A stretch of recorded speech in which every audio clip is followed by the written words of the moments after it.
We've seen terrible attacks on civilians a very long way away from the front line. Vinnytsia last week, Kremenchuk, the shopping centre where a lot of people were killed, and these were cruise missile attacks.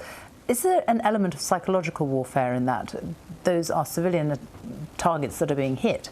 Yes, I think it's definitely psychological. These are not military targets. These are acts of terrorism. These are random events where President Putin is endorsing the taking out of civilians and creating civilian casualties.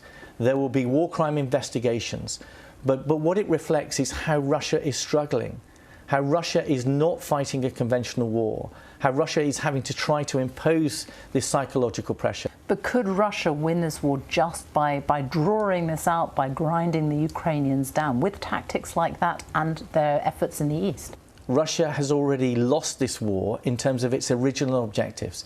Its objectives were to take the whole of Ukraine, to embrace that and put it under Russia. That didn't happen, and it's never going to happen. When I spoke to you months ago at the start of the year, well, just shortly after this war, this invasion began, you talked about the morale amongst Russian soldiers. How much more do you know through intelligence about the state of Russian morale?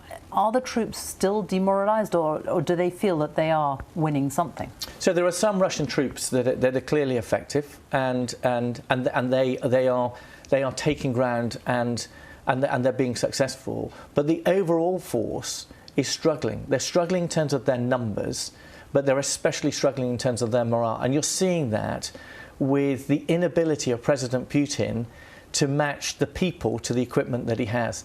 Russia's just done a mobilization of effectively trying to call out reservists. It's achieved 30% of the numbers that it would normally achieve. And more they're having to go to the more rural areas of Russia because people are avoiding the call up in the cities.